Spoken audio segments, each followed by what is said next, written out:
Screams echoed through the grand dining room as blood stained the white tablecloth. Master Hathaway clutched his throat. His wife collapsed beside him, and their children writhed in agony. In the kitchen doorway stood Mercy Allen, the enslaved woman who had served them faithfully for 15 years, watching as the ground glass she had mixed into their evening bread tore through their bodies. Without a word, she turned, walked out the back door into the Alabama night, and vanished forever. What compelled a woman known for her gentle disposition to commit such a horrific act? And what became of her after she disappeared into the darkness? Before we continue, please subscribe to Make My Day, and let me know in the comments where you are watching from. The year was 1847, and the Hathaway plantation stretched across 2,000 acres of rich Alabama soil. Cotton fields rolled like white-capped waves under the blazing sun, and the mansion stood tall with its gleaming white columns and wraparound porches. It was a picture of Southern prosperity, built upon the backs of 43 enslaved souls who labored from dawn until dusk in conditions that would break most spirits. Mercy Allen had been born on this very land 28 years earlier, drawing her first breath in the cramped quarters behind the big house where the domestic slaves lived. Her mother, Ruth, had been the head cook before her, and from the time Mercy could walk, she was at her mother's side in the kitchen, learning the intricate dance of preparing meals for the Hathaway family. The kitchen was a world unto itself, with its massive hearth, cast-iron pots capable of feeding 20 people, and shelves lined with spices Master Hathaway imported from distant lands. Ruth had taught her daughter more than just cooking. She had passed down the wisdom of survival, the art of becoming invisible when necessary, and the delicate balance required to navigate the treacherous waters of plantation life. "Keep your head down, child," Ruth would whisper, as they kneaded dough in the pre-dawn darkness. "Keep your thoughts to yourself, and never let them see what you're truly thinking." It was advice that had kept Ruth alive for 43 years, and she prayed it would do the same for Mercy. Master Jefferson Hathaway was a man of medium height, with graying temples and cold blue eyes that seemed to look through people rather than at them. He had inherited the plantation from his father and had expanded it considerably over the years, purchasing more land and more slaves with each successful cotton harvest. His wife, Cordelia, was a delicate woman with pale skin and nervous hands, who spent her days embroidering or playing piano in the parlor. She rarely spoke to the slaves directly, preferring to communicate through her husband or the overseer. The Hathaway children, twin boys named Charles and Robert, were 13 years old in 1847. They had grown up believing that the enslaved people on their plantation were less than human, a belief reinforced by their father's casual cruelty and their mother's indifference. They delighted in ordering the slaves around, threatening punishments for imagined slights, and treating them as if they were furniture that could be moved or discarded at will. Mercy had watched these children grow from babies to young men, had prepared countless meals for them, had nursed them through fevers and scraped knees when their parents were too busy or disinterested to care. Despite their treatment of her, she had felt something almost maternal toward them in their younger years, though that feeling had soured as they matured into cruel replicas of their father. The kitchen where Mercy spent most of her waking hours was located in a separate building behind the main house, connected by a covered walkway. This was a common design on southern plantations, as it kept the heat and smoke of cooking away from the family's living spaces. The kitchen building also housed the laundry and various storage rooms, and it was here that Mercy had spent virtually her entire life. She knew every stone in the hearth, every crack in the wooden floor, every shadow cast by the hanging pots and pans. Her daily routine began before sunrise, when she would light the fires and start preparing breakfast for the family. The Hathaways expected their meals to be elaborate affairs, even for breakfast. There would be fresh biscuits with butter and honey, scrambled eggs, bacon or sausage, grits with cream, and fresh fruit when in season. Everything had to be perfectly prepared and served at the exact temperature the family preferred. After breakfast was cleared, Mercy would begin planning and preparing the midday meal, which was typically the largest of the day. Dinner in the evening was usually lighter, but still required careful attention to detail. In addition to cooking, Mercy was responsible for managing the household's food stores, planning menus based on what was available from the plantation's gardens and livestock, and supervising the younger enslaved people who helped in the kitchen and served at table. It was a position of relative authority among the enslaved population, but it also came with tremendous pressure and scrutiny from the family. The overseer, a brutish man named Silas Crawford, was particularly watchful of Mercy's activities. Crawford was suspicious of any slave who held a position of responsibility, believing such roles gave them ideas above their station.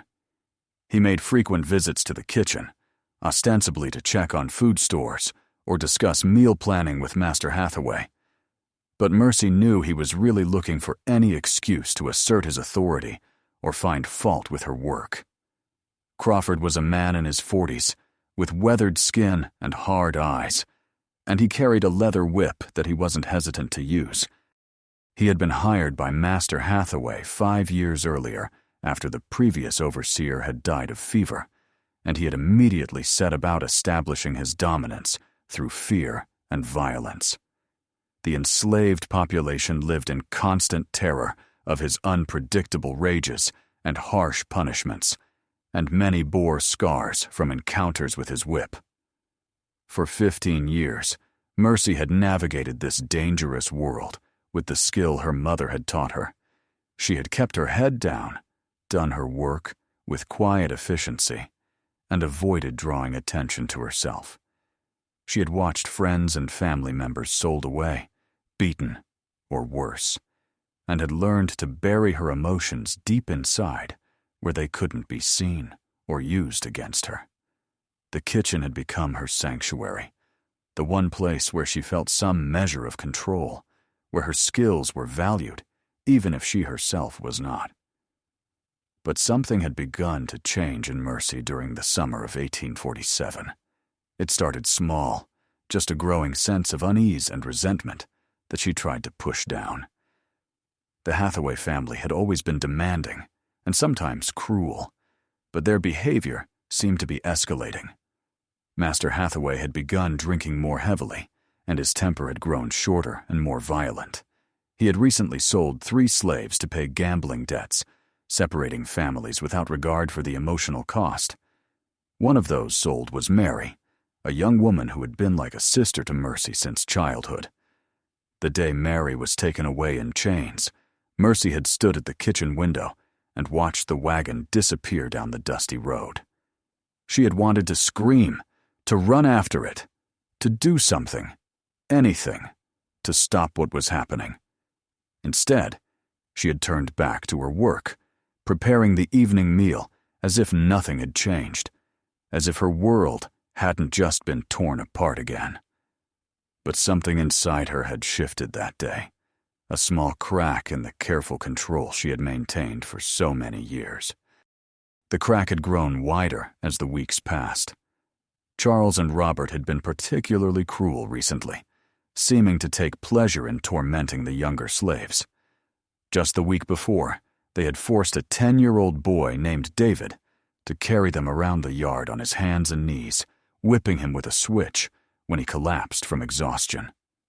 When Mercy had tried to intervene, bringing the boy water and attempting to tend his wounds, Master Hathaway had struck her across the face and warned her never to interfere with his son's entertainment again.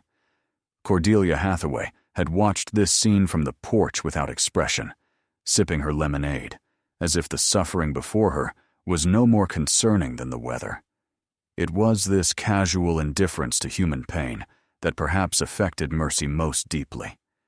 She could understand hatred, even cruelty born of anger, but the cold dismissal of their humanity as something less than animal was harder to bear. The breaking point had come 3 days earlier, on a Tuesday evening in late September. Mercy had been in the kitchen preparing dinner when she heard raised voices from the main house. Curious and concerned, she had crept closer to listen. Through the open window of Master Hathaway's study, she could hear him talking with Crawford about plans to sell more slaves to cover his mounting debts. Her name was mentioned along with several others, and she realized with growing horror that she was to be sold to a plantation in Mississippi within the month.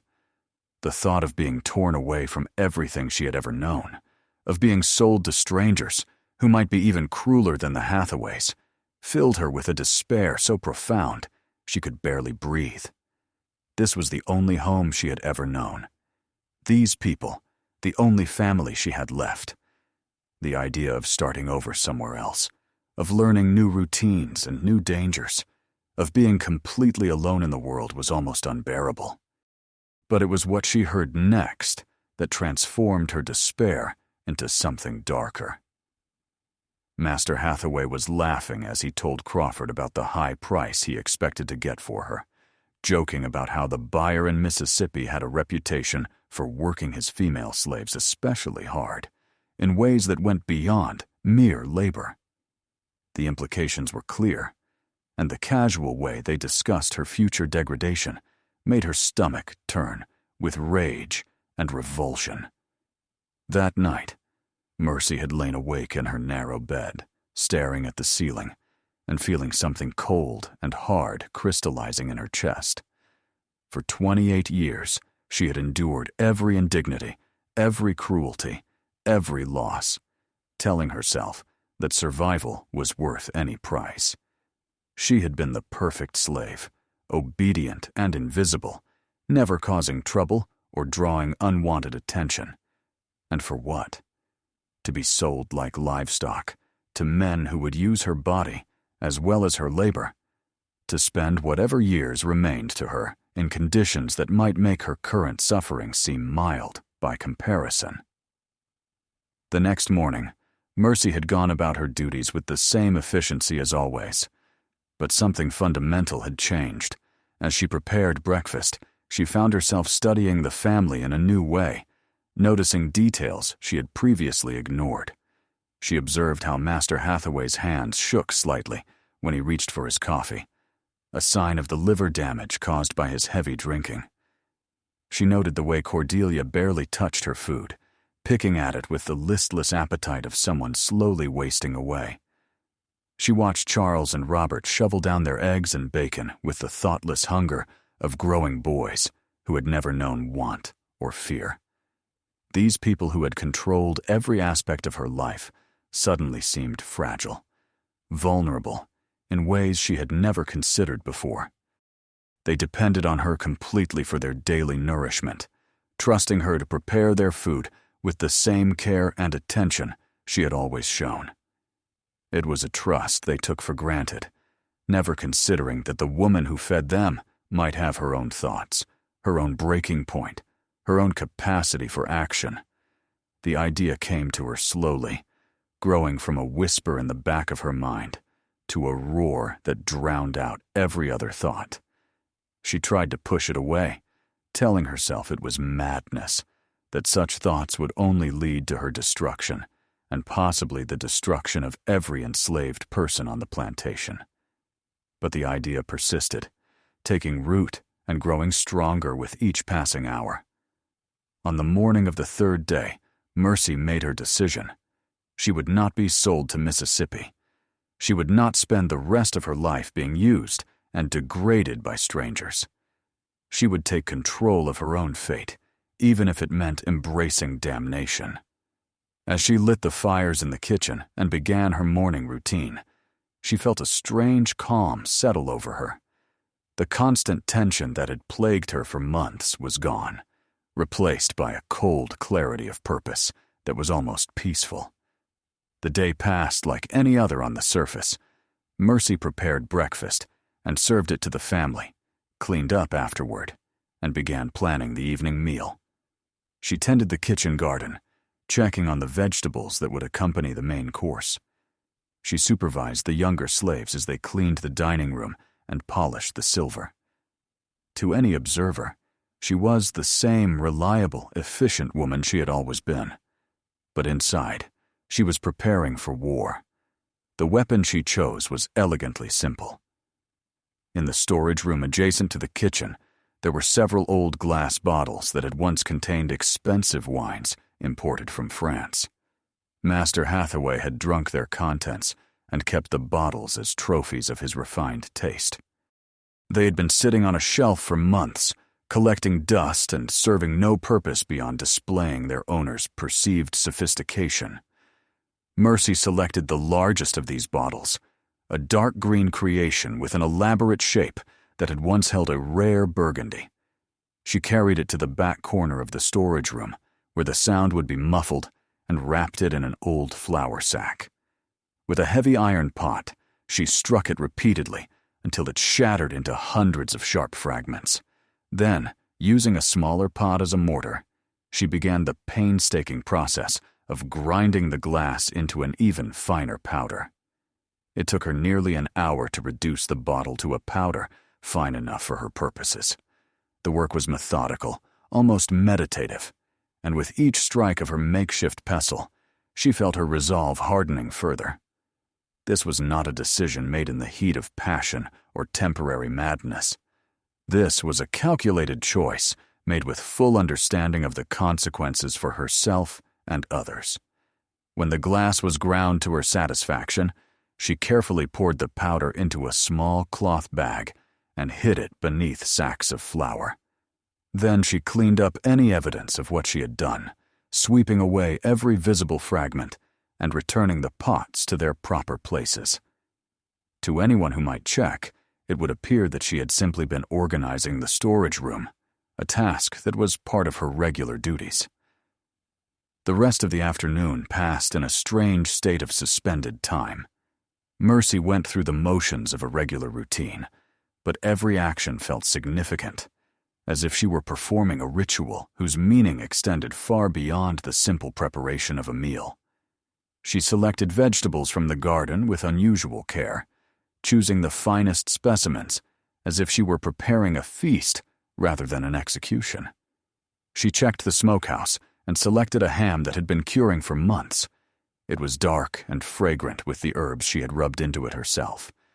As the sun began to sink toward the horizon, casting long shadows across the plantation grounds, Mercy began the final preparations for the evening meal. The menu would be simple but elegant, the kind of meal the Hathaway family expected after a day of conducting their various business affairs. There would be ham glazed with honey and mustard, vegetables from the garden prepared with butter and herbs, and fresh bread still warm from the oven. It was the bread that would carry her message. Mercy had been baking bread for the Hathaway table for 15 years, and she knew exactly how they liked it. Golden brown on the outside, soft and white on the inside, with just a hint of sweetness from the molasses she added to the dough. They consumed it eagerly at every meal, slathering it with butter and honey, never questioning its source or considering the hands that had made it possible. Today's bread would be different. As she mixed the flour and water, added the yeast and molasses, Mercy felt a strange detachment from her own actions. Her hands moved with the practiced efficiency of years of experience, but her mind seemed to float above the scene, observing rather than participating. She kneaded the dough with the same care she always showed, working it until it reached the perfect consistency for rising. Then, when the moment came to add the final ingredient, she opened a small cloth bag and poured the ground glass into the mixture. The powder disappeared completely into the pale dough, invisible to the eye, and she hoped to the taste. She kneaded it in thoroughly, ensuring even distribution throughout the mass. The glass was ground so fine that it felt like nothing more than gritty flour between her fingers.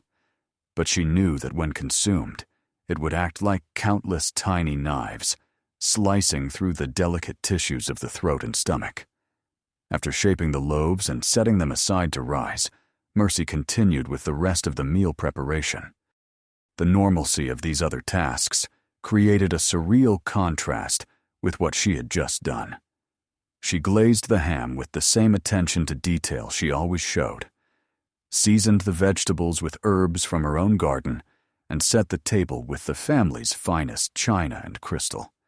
Everything had to be perfect for what might well be their final meal together. As the bread rose and then baked in the oven, filling the kitchen with its familiar, comforting aroma, Mercy found herself thinking about her mother. Ruth had died 3 years earlier, worn out by decades of unrelenting labor and the constant stress of plantation life. In her final days, she had spoken often about freedom, about a place beyond the reach of masters and overseers, where enslaved people could live as human beings rather than property.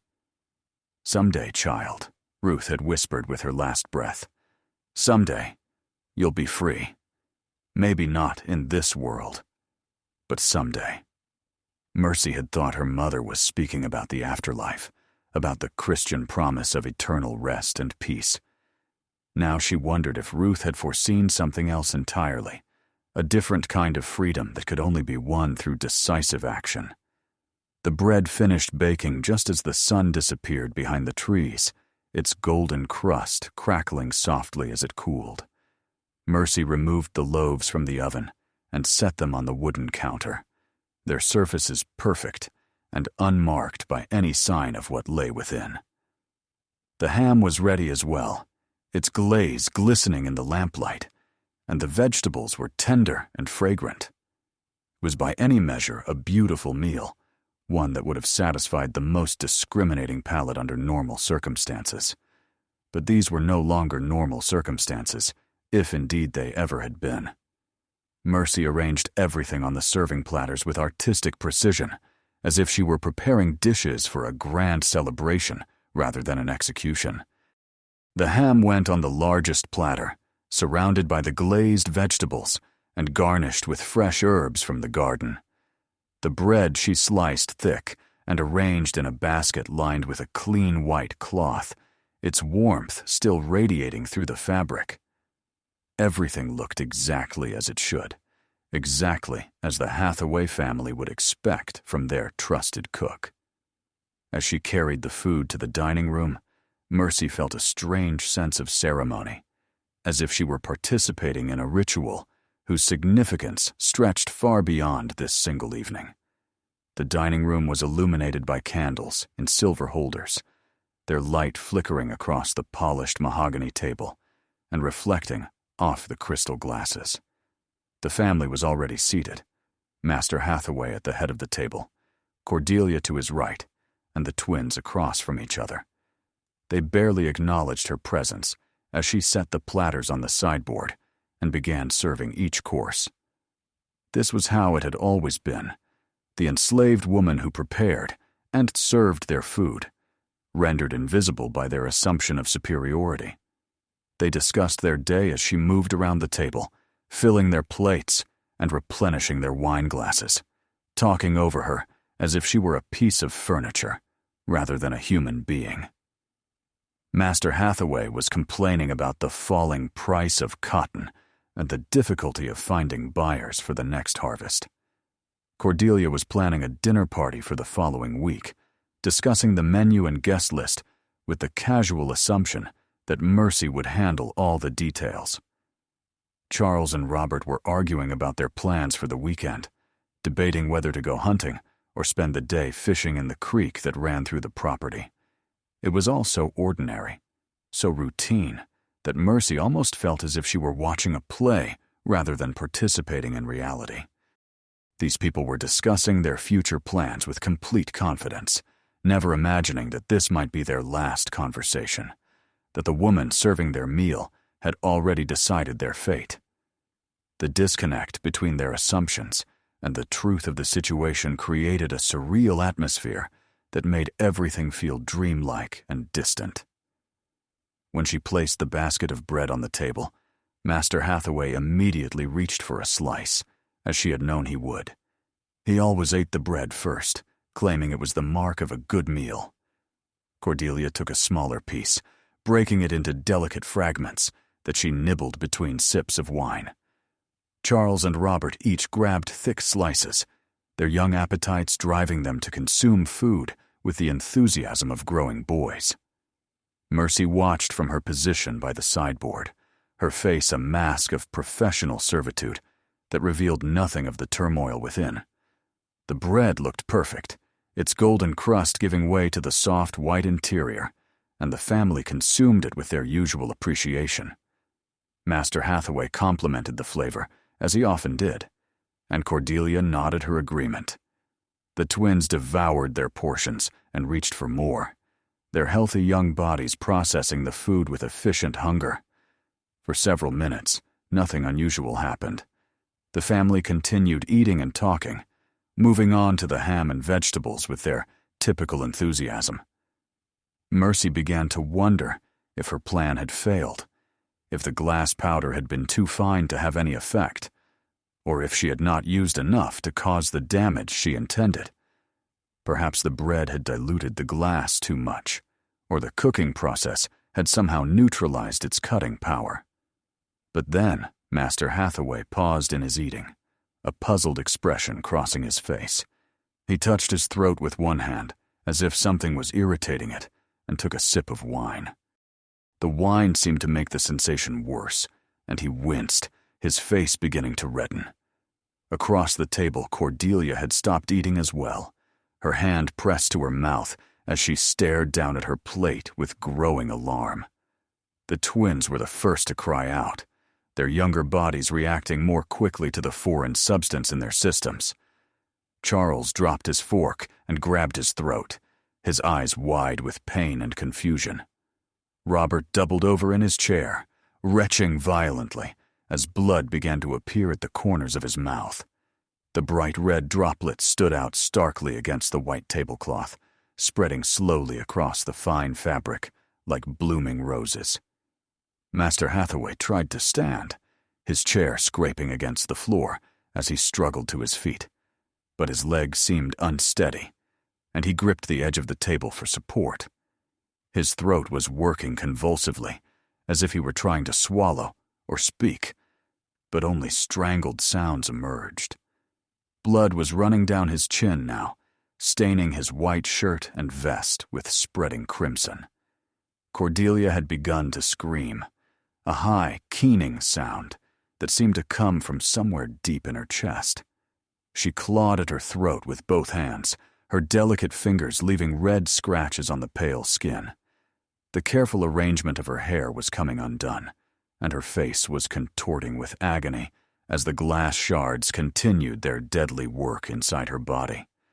The scene that unfolded before Mercy was one of utter chaos and horror. The family that had controlled her life for nearly 3 decades was now writhing in agony, their bodies betrayed by the very sustenance they had taken for granted.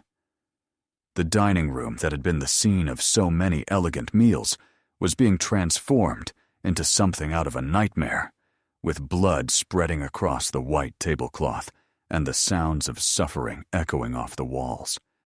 But instead of feeling satisfaction or revenge, Mercy found herself experiencing a strange numbness, as if she were watching events unfold from a great distance. The reality of what she had done was beginning to settle in. Not just the immediate physical consequences, but the broader implications for everyone on the plantation. She knew that once this night was discovered, every enslaved person would be suspect, and Crawford's investigations would be brutal and thorough. Master Hathaway had collapsed back into his chair, his breathing becoming increasingly labored. His face was ashen, except for the bright red blood that continued to flow from his mouth and nose. He was trying to speak, his lips moving soundlessly, but no words came. His eyes, those cold blue eyes that had looked through her for so many years, were now fixed on her face, with an expression of confused accusation. Cordelia had fallen from her chair and was crawling across the floor, leaving a trail of blood behind her. Her elegant dinner dress was ruined, soaked with the evidence of her internal injuries. She was still making that terrible keening sound, though it was growing weaker as her strength ebbed away. The careful facade of southern gentility that had defined her existence was completely stripped away, leaving only raw human suffering. Charles and Robert had both collapsed, their young bodies unable to cope with the massive internal trauma they were experiencing. Charles was still conscious, his eyes darting wildly around the room, as if looking for help that would never come. Robert had lost consciousness, his breathing shallow and irregular, blood pooling beneath his head where it had struck the floor. The grandfather clock in the corner of the room continued its steady ticking, marking the passage of time with mechanical indifference to the human tragedy unfolding before it. The candles continued to burn, their flames dancing in the disturbed air, casting shifting shadows across the scene of destruction. The beautiful meal that Mercy had prepared with such care lay forgotten on the table, the ham and vegetables growing cold as the family who would have consumed them fought for their lives. Mercy stood frozen in place for what felt like hours, but was probably only minutes, watching the consequences of her actions play out before her. The numbness she had felt was beginning to give way to a complex mixture of emotions that she couldn't fully process. There was no satisfaction in watching their suffering, no sense of justice served or wrongs righted. There was only the terrible knowledge that she had crossed a line from which there could be no return. Finally, as the sounds from the family began to weaken and fade, Mercy turned and walked toward the kitchen. Her legs felt unsteady, as if they belonged to someone else. But she forced herself to move with purpose. There were things she needed to do, preparations she needed to make for whatever came next.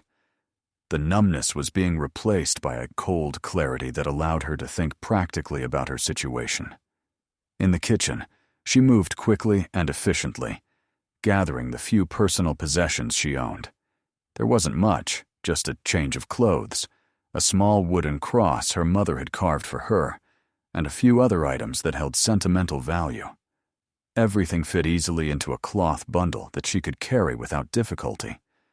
She also took some food from the pantry, bread, cheese, and dried meat that would sustain her for several days if necessary. As she prepared to leave, Mercy paused at the kitchen window and looked back toward the main house. The dining room windows glowed with warm candlelight, looking peaceful and inviting from the outside. No one passing by would guess at the horror that lay within those walls, the price that had finally been paid for decades of casual cruelty and dehumanization. She thought about the other enslaved people on the plantation, sleeping peacefully in their quarters, unaware that their world was about to change forever. When the bodies were discovered, there would be investigations, interrogations, and almost certainly punishment for the innocent, along with any who might be deemed guilty. The knowledge of what her actions would mean for them weighed heavily on her conscience, but she pushed the guilt aside. She had made her choice, and now she had to live with its consequences. The back door of the kitchen opened with its familiar creak, the same sound she had heard thousands of times over the years. But this time, instead of stepping outside to tend the garden or visit the smokehouse, she was walking away from the only life she had ever known. The September night was cool and clear, with stars visible through the canopy of trees that surrounded the plantation buildings. The air smelled of wood smoke and ripening apples, the familiar scent of home that she might never experience again. Mercy pulled her shawl tighter around her shoulders and began walking toward the woods that bordered the plantation. She had no clear destination in mind, no plan beyond the immediate need to put distance between herself and the scene of her crime. The Underground Railroad was more myth than reality in this part of Alabama, and she had no contacts or safe houses to provide her with guidance or shelter. She would have to rely on her own resourcefulness and hope that luck would favor her flight. As she reached the edge of the trees, Mercy paused for one last look back at the plantation. The big house stood silhouetted against the night sky, its white columns gleaming faintly in the starlight. The kitchen building was dark now. The fire she had tended so faithfully finally allowed to burn out. The slave quarters were quiet, their inhabitants unaware that their lives had been irrevocably changed by the actions of one desperate woman. She thought about the story that would be told about this night in years to come, how it would be shaped by those who survived to tell it. Would she be remembered as a monster, a madwoman who had finally snapped under the pressure of her circumstances? Or would some understand the desperation that had driven her to such an extreme act? Would her story serve as a warning to other masters about the dangers of pushing their slaves too far? Or would it simply be used to justify even harsher treatment and tighter controls? The truth was that Mercy herself didn't know how to judge her own actions. The moral certainties that had guided her life for 28 years had been shattered, along with the glass she had ground into the family's bread. She had become something she had never imagined she could be, someone capable of calculated murder. And the knowledge sat like a stone in her chest. But she had also become something else, something that might be even more significant. For the first time in her life, she had made a choice that was entirely her own, had taken action based on her own will rather than the demands of others.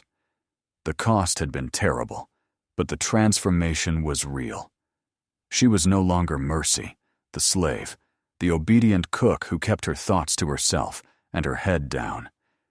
She was Mercy the fugitive, Mercy the avenger, Mercy the free woman who had paid for her freedom with blood.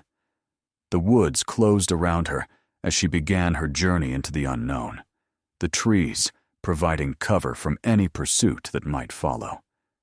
Behind her, the plantation continued its deathly quiet, the bodies in the dining room growing cold as the candles burned lower. By morning, the discovery would be made, and the hunt would begin. But for now, in the darkness between her old life and whatever lay ahead, Mercy Allen was free. Her path through the forest was guided more by instinct than knowledge, following deer trails and creek beds that led generally northward. She had heard stories of slaves who had escaped to the north, though most of those tales ended in recapture and punishment. The distances were vast, the dangers numerous, and the chances of success slim. But she had already committed herself to this course, and turning back was no longer an option. As she walked, Mercy found herself thinking about the practical challenges that lay ahead. She would need to find food and shelter to avoid the slave catchers and bloodhounds that would inevitably be set on her trail to somehow make her way hundreds of miles through hostile territory to reach the free states. She had no money, no allies, no knowledge of the routes or safe havens that might help her along the way. All she had was her determination and the terrible knowledge that capture would mean a death far worse than anything she had inflicted on the Hathaway family. The night was filled with sounds that seemed amplified by her heightened state of awareness. Every rustling leaf, every snapping twig, every distant animal call could signal discovery and doom. She forced herself to move quietly despite her urgent need for speed, knowing that caution might be the difference between escape and capture. The bundle of possessions on her back felt heavier with each step, but she couldn't afford to abandon anything that might prove useful in the days ahead. Hours passed as she made her way deeper into the wilderness. The plantation's lights had long since disappeared behind her. The physical exertion was helping to clear her mind, focusing her thoughts on the immediate challenges of navigation and survival rather than the moral implications of what she had done. She was becoming someone new with each step, shedding the identity that had been imposed on her and creating something that belonged entirely to her. Dawn was beginning to break when Mercy finally allowed herself to rest, finding shelter in a dense thicket beside a small stream. The water was clear and cold, and she drank deeply before settling down to assess her situation. The bundle of food she had taken from the plantation would last perhaps 3 days if she was careful, and after that, She would need to forage or risk approaching settlements for supplies. The clothes she wore marked her as a slave, but she had no others that might help her blend in with free blacks or poor whites. As the sun rose higher and the sounds of birds filled the air, Mercy tried to plan her next moves. She knew she was probably still on Hathaway land, or that of his neighbors, all of whom would soon be aware of what had happened and on the lookout for any suspicious activity. Her best chance lay in moving only at night and staying hidden during the day, but that would make her journey much longer and increase the chances of being discovered. The stream beside her shelter ran roughly northward, and she decided to follow it when darkness fell again. Water would mask her scent from the dogs that were certainly being prepared to track her, and the creek bed would provide easier walking than the dense underbrush of the forest. It would also lead her away from the plantation, and hopefully toward terrain where she might find help, or at least better concealment. Throughout the day, as she rested in her hiding place, Mercy found herself listening for sounds of pursuit. She imagined she could hear the baying of hounds in the distance, the shouting of men on horseback, the sound of her former world organizing itself to bring her back to face justice. But the forest remained peaceful, filled only with the natural sounds of insects and birds going about their daily business. As evening approached and she prepared to continue her journey, Mercy realized that she was no longer the same person who had ground glass into bread just 24 hours earlier. The woman who had served the Hathaway family faithfully for 15 years was gone, replaced by someone harder and more calculating. She had discovered reserves of strength and ruthlessness that she hadn't known she possessed, qualities that might well mean the difference between freedom and death. When darkness fell, she emerged from her hiding place and began following the stream northward. The water was shallow enough to wade through in most places, and the sound of its flow would help mask any noise she made. The night was cloudy, which provided additional cover, but made navigation more difficult. She could only trust that the creek would lead her in the right direction, and hoped that dawn would find her farther from the plantation and closer to whatever destiny awaited her. For 3 more days and nights, Mercy followed this pattern, traveling by darkness and hiding during the day. The bundle of food she had taken was long gone, and she was surviving on berries and edible plants she remembered from her childhood, when her mother had taught her to identify what the forest could provide. Her clothes were torn and stained, her hands scratched and bleeding from pushing through thorny underbrush, but she pressed on with a determination born of desperation. On the 4th morning, as she searched for a place to hide during the day, Mercy heard the sound she had been dreading, the distant baying of hounds. The dogs had finally picked up her trail, probably at the creek where she had been careless about covering her tracks the night before. The sound was still far off, but it was moving steadily closer, accompanied by the shouting of men and the thunder of horses' hooves on the forest floor. Panic threatened to overwhelm her, but Mercy forced herself to think clearly. She was near the top of a ridge that overlooked a valley filled with dense forest and rocky outcroppings. If she could reach the rocks, she might be able to throw the dogs off her scent, but it would mean abandoning the relative safety of the creek bed and traveling over open ground where she could be easily spotted. The decision was made for her when the baying suddenly grew much louder, indicating that the pack had found the place where she had left the water. She had perhaps an hour before they reached her current position, maybe less if they were moving fast. Grabbing her meager possessions, Mercy began scrambling down the steep slope toward the valley below, using trees and bushes to keep from sliding on the loose soil and leaves. The descent was treacherous, and she slipped several times, scraping her knees and elbows on sharp rocks and thorny branches. But the sounds of pursuit were growing steadily closer, driving her forward despite the pain and exhaustion that threatened to overwhelm her remaining strength. At the bottom of the slope, she plunged into the thickest part of the forest, where ancient oaks and maples created a canopy so dense that little sunlight reached the ground. Here, in the perpetual twilight of the deep woods, Mercy found what she was looking for: a jumble of massive boulders, probably deposited by some long-ago glacier, created a maze of caves and crevices that offered both concealment and multiple escape routes. She worked her way deep into the rock formation, following narrow passages that led to a small chamber barely large enough for her to lie down in. From her hiding place, she could hear the hunt getting closer.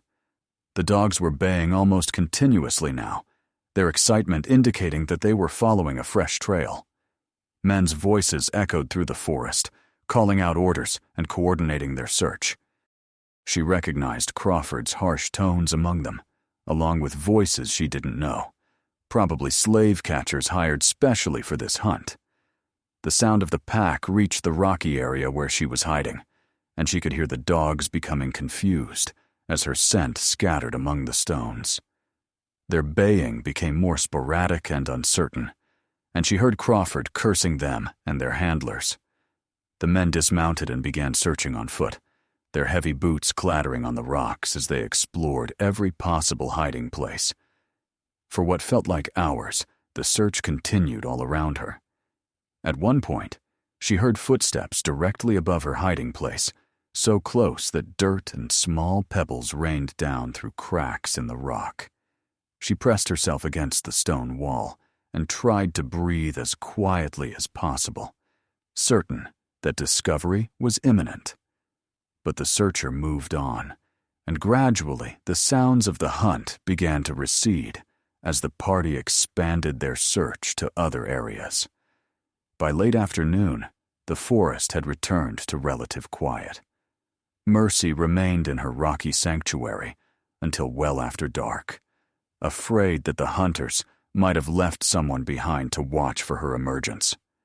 When she finally ventured out, the night was moonless and overcast, providing perfect cover for her continued flight. But she now knew that conventional escape was impossible. The hunters had dogs, horses, and local knowledge that gave them overwhelming advantages.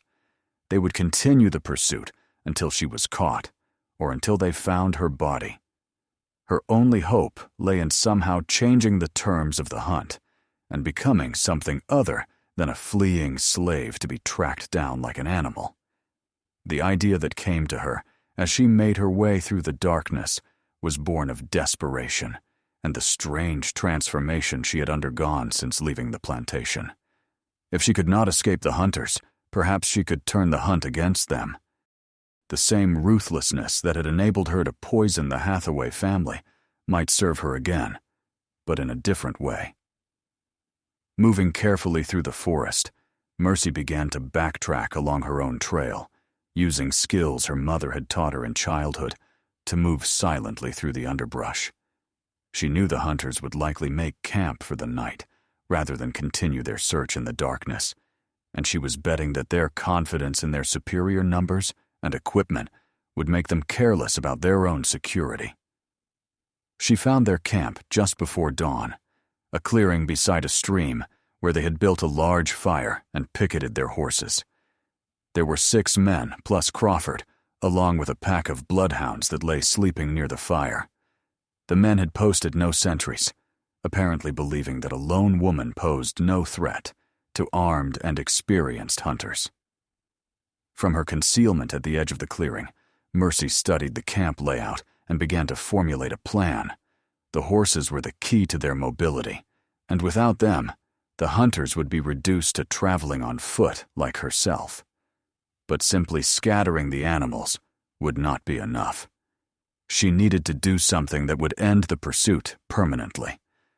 The solution came to her as she watched Crawford tending the fire, his weathered face illuminated by the dancing flames. This man had terrorized the enslaved population of the Hathaway plantation for 5 years, had separated families, and inflicted countless beatings with his leather whip. He was the instrument of oppression that had made her life unbearable. And now he was leading the hunt that would surely end in her capture and death. But Crawford was also the leader of this expedition, the man whose knowledge and determination drove the pursuit. Without him, the others might well abandon the hunt and return to report that she had vanished into the wilderness. And unlike the Hathaway family, who had been guilty mainly of callous indifference, Crawford had actively chosen cruelty as his profession. As dawn approached, Mercy began to move around the perimeter of the camp, staying well within the concealment of the forest, but positioning herself for what she planned to do. The men were beginning to stir, preparing to break camp and resume their search. Crawford was already awake, checking his weapons and issuing quiet orders to the others. The moment came when Crawford walked alone to the stream to fill his water bottle, moving just far enough from the camp to be temporarily isolated. Mercy had found a sturdy piece of deadwood about the size of a club, and she gripped it tightly as she crept through the underbrush toward the water's edge. Her heart was pounding, but her mind was clear and focused on what had to be done. Crawford was kneeling beside the stream, his back to the forest, when Mercy stepped out of the shadows behind him. He must have heard something because he started to turn, his hand reaching for the pistol at his belt. But she was already in motion, bringing the club down on his skull with all the strength she could muster. The impact made a sound like a melon being dropped, and Crawford collapsed face first into the shallow water. Mercy stood over him for a moment, watching blood spread through the clear stream before grabbing his weapons and ammunition pouch. She had perhaps a few minutes before the other men would notice his absence and come looking for him. Moving quickly, she untied the horses and drove them away from the camp with sharp slaps and shouted commands. The animals scattered in different directions, their training making them flee from the unfamiliar voice and aggressive gestures. Some would probably return to their home stables eventually, but others would wander for days before being recovered, if they were recovered at all. By the time the remaining hunters discovered Crawford's body and realized what had happened, Mercy was already miles away, armed now with his rifle and pistol. The psychological impact of her attack would be at least as important as its practical effects. These men had been hunting what they thought was a desperate but helpless fugitive, and suddenly they found themselves being stalked by someone who had demonstrated both the capability and willingness to kill. The dynamics of the hunt had changed completely. Instead of confidently pursuing a fleeing victim, the remaining hunters now had to consider the possibility that they themselves were in danger. Without horses, they would have to continue on foot. And without Crawford's leadership and local knowledge, their chances of success were greatly diminished. News of Crawford's death and the horse's disappearance would spread quickly through the surrounding area, carried by the surviving hunters when they returned to report their failure. The story would grow in the telling, as such stories always did, transforming Mercy from a desperate fugitive into something far more threatening. She had become not just an escaped slave, but a killer who struck from the shadows, someone to be feared rather than merely pursued. This transformation served her purposes perfectly. Over the following weeks, as she continued her northward flight, Mercy found that her reputation had preceded her. Isolated farmhouses were more heavily guarded. Travelers moved in larger groups, and slave patrols operated with increased caution. The fear she had inspired was creating a protective buffer around her, as people preferred to avoid confronting someone who had proven so dangerous. But the reputation came with its own risks. The authorities had placed a substantial bounty on her capture, dead or alive, and professional bounty hunters from across the South had taken up the pursuit. These men were more experienced and better equipped than the plantation owners and overseers who had initially given chase, and they operated with a cold professionalism that made them far more dangerous. Mercy adapted to these new circumstances by becoming even more elusive and unpredictable. She avoided main roads and settlements, traveling primarily through wilderness areas where her tracking skills gave her an advantage over her urban pursuers. She learned to live off the land completely, identifying edible plants and setting snares for small game. The comfortable life she had known in the plantation kitchen was replaced by a harsh existence that tested every survival skill she possessed. Winter was approaching as she continued her flight northward, and the changing weather presented new challenges. The leaves were falling from the trees, reducing the concealment provided by the forest, and the approaching cold weather would make sleeping outdoors increasingly difficult. She needed to find some form of shelter where she could wait out the worst of the winter months. Somewhere remote enough to avoid detection, but accessible enough to allow her to continue her journey when spring returned. The solution came in the form of an abandoned cabin she discovered deep in the mountains of northern Alabama. The structure was old and partially collapsed, probably built by some long-ago settler who had given up on wresting a living from the rocky soil. But the walls were still mostly sound, and with some work, she was able to make it weatherproof enough to provide basic shelter. Here, in the isolation of the mountains, Mercy spent the winter months of 1847 and 48. She had enough ammunition for Crawford's rifle to hunt small game, and she supplemented this protein with stored nuts and roots she gathered before the ground froze.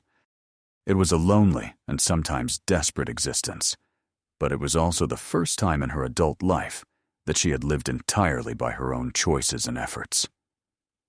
During the long winter nights, as wind howled around her crude shelter, Mercy found herself reflecting on the path that had brought her to this place.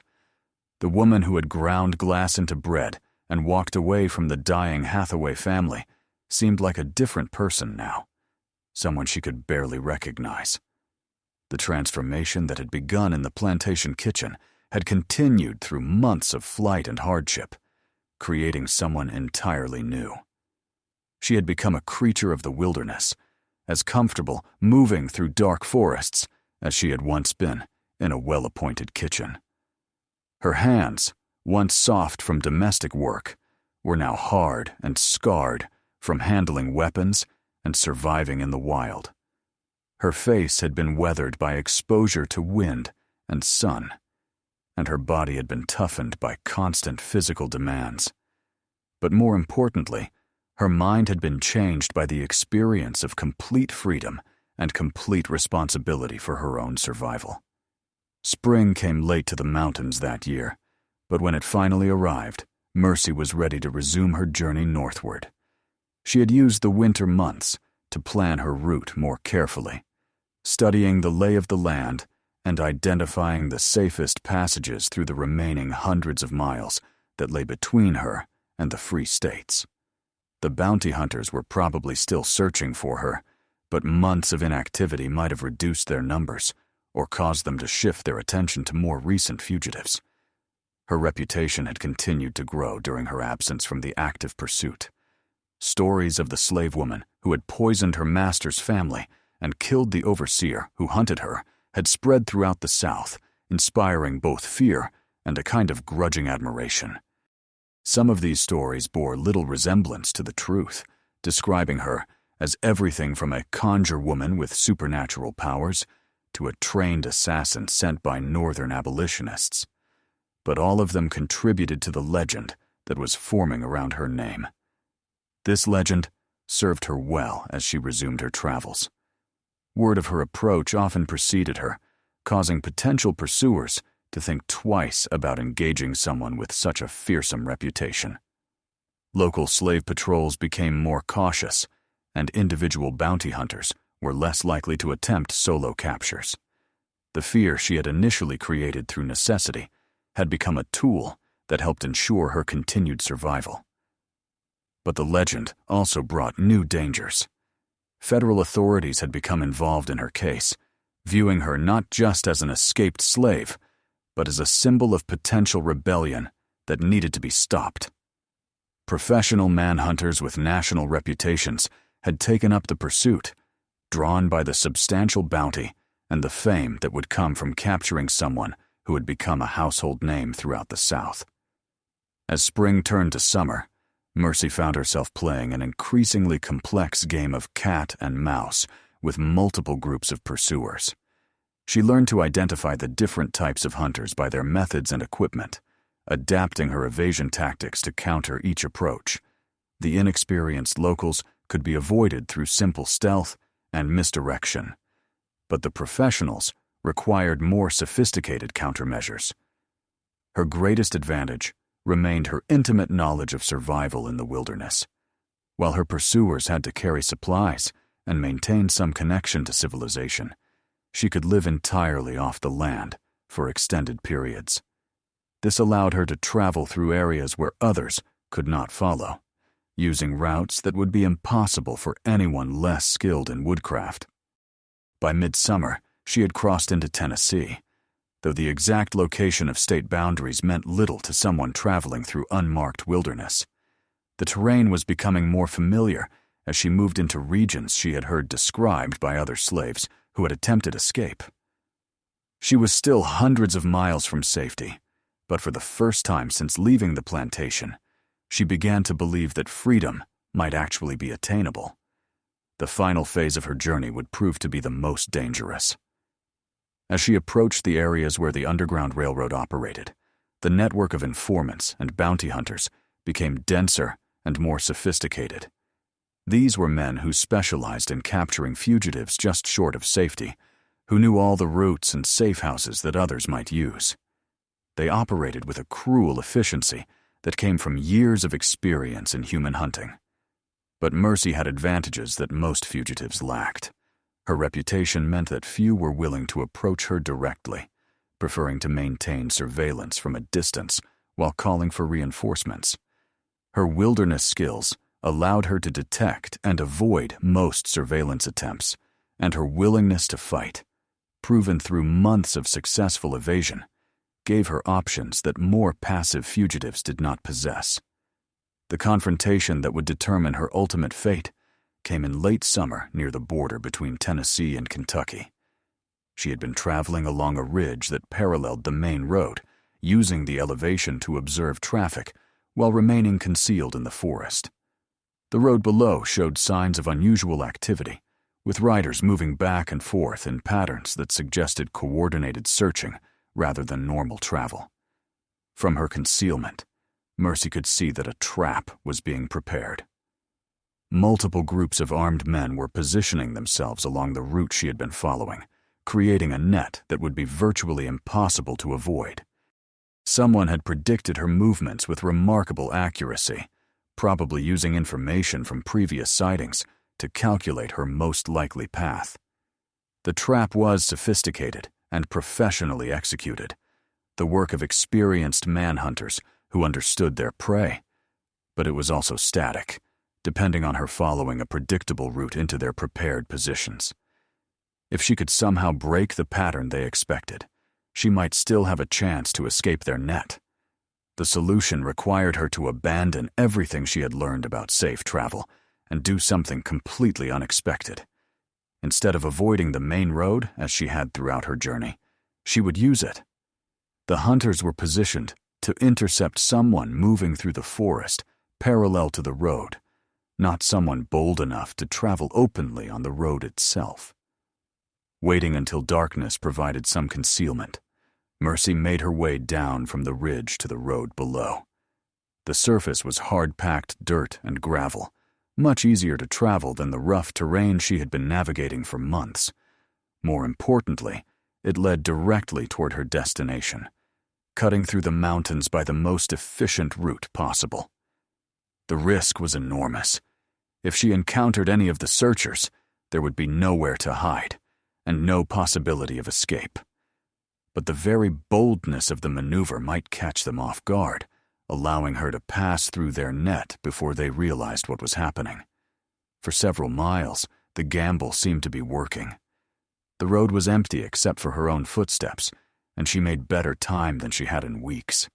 The hunters were probably still maintaining their positions in the forest, waiting for a target that would never appear where they expected. But her luck ran out just before dawn, when she encountered a group of riders coming toward her from the direction she was traveling. There was no time to leave the road, and nowhere to hide in the relatively open terrain. She could only continue walking and hope that darkness and distance would prevent them from immediately identifying her. The riders approached at a steady pace, their horses' hooves echoing off the surrounding hills. As they drew closer, Mercy could see that there were 4 of them, all armed and alert. These were not casual travelers, but men with purpose, probably part of the network that had been hunting her for so many months. When they were close enough to speak, the lead rider called out to her, "You there, woman. Stop where you are and identify yourself." His voice carried the authority of someone accustomed to being obeyed, and his hand rested casually on the pistol at his belt. Mercy stopped walking, but did not reply immediately. In the growing light of dawn, she could see the faces of the men clearly, and she recognized the cold professionalism of experienced bounty hunters. These were not local farmers or plantation owners, but specialists who made their living from human capture. "I said, identify yourself," the leader repeated, his voice harder. "Now state your name and your business on this road." Instead of answering, Mercy slowly reached into her clothing and withdrew Crawford's pistol. The weapon was loaded and ready, as it had been throughout her long journey.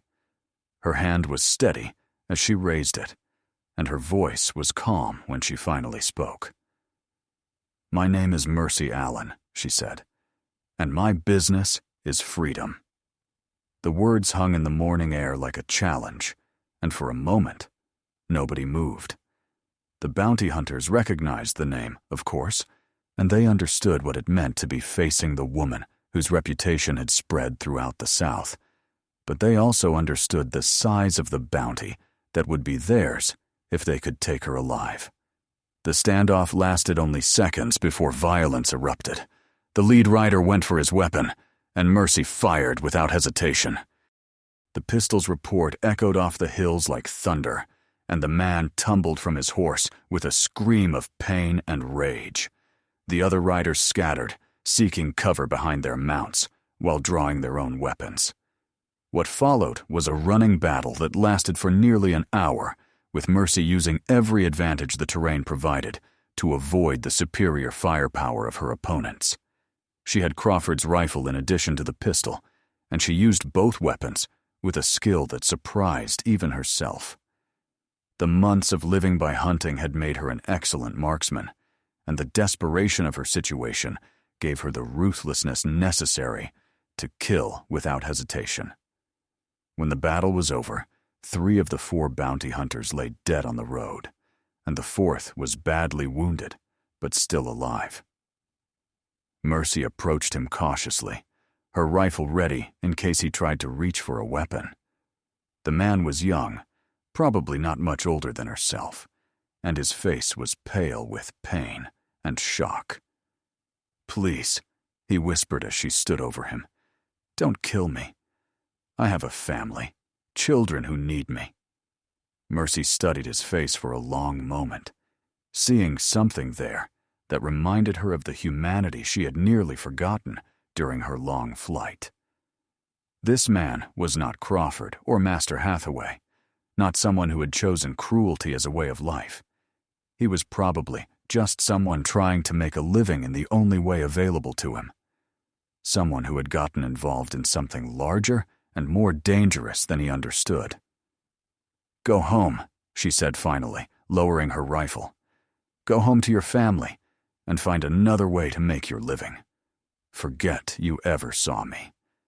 The wounded man nodded frantically, struggling to sit up despite his injuries. "Yes, ma'am, I will. I swear I will." Mercy gathered ammunition from the dead men and took one of their horses, a strong bay mare that would carry her much faster than she could travel on foot. As she prepared to leave, she looked back at the wounded bounty hunter one last time. "Tell them," she said. "Tell them that Mercy Allen is still free. Tell them she's going home." With that, she mounted the horse and continued northward, leaving the scene of battle behind her. The road stretched ahead into the rising sun, leading toward a destination she could only imagine, but was determined to reach. Behind her, the wounded man struggled to his feet, and began the long walk back to report what had happened. The story of the battle on the mountain road spread even faster than her previous exploits, carried by the surviving bounty hunter and amplified by the discovery of the bodies. Mercy Allen had become more than just a fugitive slave. She had become a symbol of resistance that inspired both terror and admiration throughout the South. The authorities increased the bounty on her head to unprecedented levels, but fewer and fewer people were willing to attempt her capture. Through the remaining months of 1848, she continued her northward flight with a new sense of purpose and possibility. The stolen horse allowed her to travel much faster, and her growing reputation served as a shield against most potential pursuers. She began to encounter people, both enslaved and free, who had heard her story and were willing to provide assistance, or at least safe passage through their territories. By late autumn, she had crossed into Kentucky, where the Underground Railroad operated more openly and effectively. Here, for the first time since leaving the plantation, she found people who were actively working to help fugitive slaves reach freedom. The network of safe houses, guides, and sympathizers provided resources and routes that made the final phase of her journey much safer and more hopeful. But even with this assistance, the last miles proved challenging. Federal authorities had increased their efforts to intercept fugitive slaves, and the border regions between slave and free states were heavily patrolled. Mercy's reputation made her a particular target, and special efforts were being made to prevent her from completing her journey to freedom. The final crossing came on a cold night in December 1848, more than a year after she had walked out of the Hathaway plantation kitchen. She stood on the banks of the Ohio River, looking across the dark water toward the lights of Cincinnati on the opposite shore. Somewhere beyond those lights lay true freedom, the chance to live as a human being rather than as property or a hunted fugitive. The crossing itself was accomplished with the help of Underground Railroad conductors, who had made the dangerous journey countless times before. They used a small boat to ferry fugitives across the river under cover of darkness, timing their trips to avoid the patrol boats that watched for escaped slaves. For Mercy, the short boat ride represented the end of the longest year of her life and the beginning of something entirely new. As the boat touched the Ohio shore and she stepped onto free soil for the first time in her life, Mercy felt a transformation that went even deeper than the changes she had undergone during her long flight. She was no longer a slave, no longer a fugitive, no longer defined by what she was running from. She was a free woman with all the rights and responsibilities that freedom entailed. The Underground Railroad conductors helped her establish a new identity and find work in Cincinnati, where a substantial population of free blacks and sympathetic whites provided both community and protection. She took the name Mary Freeman, symbolically claiming both her new identity and her hard-won status. The skills she had learned in the plantation kitchen served her well in her new life, and she found work as a cook in a restaurant that catered to the city's growing middle class. For several years, she lived quietly in Cincinnati, sending money when possible to Underground Railroad operations and occasionally providing safe haven for other fugitives making the same journey she had completed. She never married or had children, perhaps because the trauma of her experiences had made normal relationships impossible, or perhaps because she feared that emotional attachments might make her vulnerable to those who still sought to reclaim her. The Fugitive Slave Act of 1850 brought new dangers even to the free states, as federal agents were empowered to capture escaped slaves anywhere in the country and return them to bondage. Many free blacks, including some who had never been enslaved, were kidnapped and sold into slavery under the provisions of this law. For someone with Mercy's history and the substantial bounty that still existed for her capture, the risk was particularly acute. Rather than live in constant fear of recapture, she made the decision to continue her journey northward to Canada, where British law provided absolute protection for escaped slaves. The journey from Cincinnati to the Canadian border was much shorter and safer than her original flight from Alabama, but it still required careful planning and the assistance of Underground Railroad operatives. In the spring of 1851, Mercy Allen, now known as Mary Freeman, crossed from Detroit into Windsor, Ontario, completing a journey that had taken nearly 4 years and cost dozens of lives. Here, finally, she found the complete freedom that had driven her to grind glass into bread and walk away from everything she had ever known. She settled in a small farming community outside Toronto, where her reputation as an excellent cook helped her establish a successful catering business.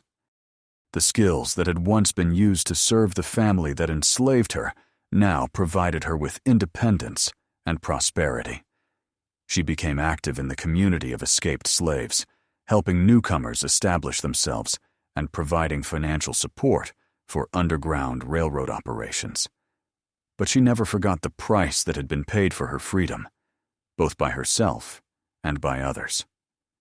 The Hathaway family had died horribly because she had chosen to fight back against her oppression. Crawford had been killed because he had chosen to hunt her like an animal. 3 bounty hunters had died on a mountain road because they had tried to capture her for money. The cost of her freedom had been measured in blood, and that knowledge stayed with her for the rest of her life. In her later years, as the American Civil War brought an end to slavery and the Underground Railroad became a part of history, Mercy began to speak publicly about her experiences.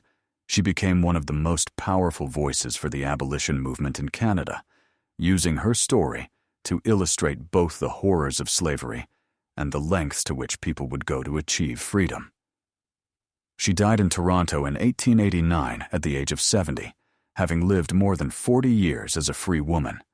Her death was noted in newspapers throughout Canada and the northern United States, where she had become a symbol of resistance and determination. The obituaries described her as a woman who had paid the ultimate price for freedom and had used that freedom to help others escape the bonds of slavery. But perhaps the most fitting tribute to her memory was the continued telling of her story, passed down through generations of people who understood the courage required to risk everything for the chance to live as a human being. The woman who had walked out of a plantation kitchen into the Alabama night had become a legend, a reminder that even in the darkest circumstances, individuals could choose to fight back against injustice and oppression. The glass that she had ground into bread had served its purpose, providing the catalyst for a transformation that changed not only her own life, but also inspired countless others to seek their own freedom.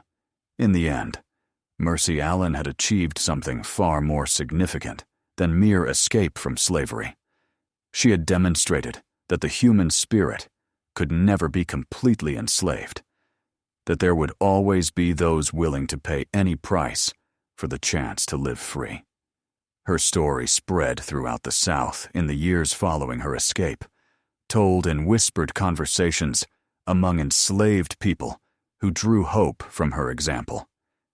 It became a cautionary tale for slave owners, a reminder that their control was not absolute, and that even the most seemingly docile servant might harbor thoughts of rebellion. And it became a symbol for abolitionists, proof that slavery was a system so fundamentally evil that it could drive decent people to desperate measures. The legend of Mercy Allen, the slave woman who mixed glass into supper and left her master's family bleeding out, lived on long after her death. It served as a reminder of the terrible costs of human bondage and the extraordinary measures that people would take to achieve freedom. In a world where millions lived in chains, her story offered proof that the chains could be broken, that freedom was possible for those willing to pay its price, and so her name passed into history, not as a villain or a victim, but as someone who had chosen to take control of her own destiny, regardless of the consequences. She had ground glass into bread, watched her oppressors die, killed those who hunted her, and walked thousands of miles through hostile territory to claim her freedom. She had become exactly what she had needed to become, and in doing so, had shown others what was possible when human beings refused to accept their circumstances as permanent. The plantation where it all began was eventually sold and divided among several owners. The grand house fell into disrepair as the economic system that had supported it crumbled. The kitchen where Mercy had prepared her final meal for the Hathaway family became a ruin, overgrown with vines and slowly returning to the earth. But the story of what had happened there lived on, a testament to the power of individual action to change the course of history. In the end, Mercy Allen had achieved something that few people, slave or free, could claim. She had lived entirely on her own terms, made her own choices, and paid her own prices. She had refused to be defined by others' expectations or limitations, and in doing so, had created a legacy that inspired generations of people seeking their own paths to freedom. The glass had done its work. The family had bled out on their white tablecloth, and the woman who had served them faithfully for 15 years had walked away into the night and into legend. It was a story of horror and heroism, of desperation and determination, of the terrible costs of freedom and the even more terrible costs of its absence. And it was above all the story of one woman who had decided that anything, even damnation itself, was preferable to remaining a slave.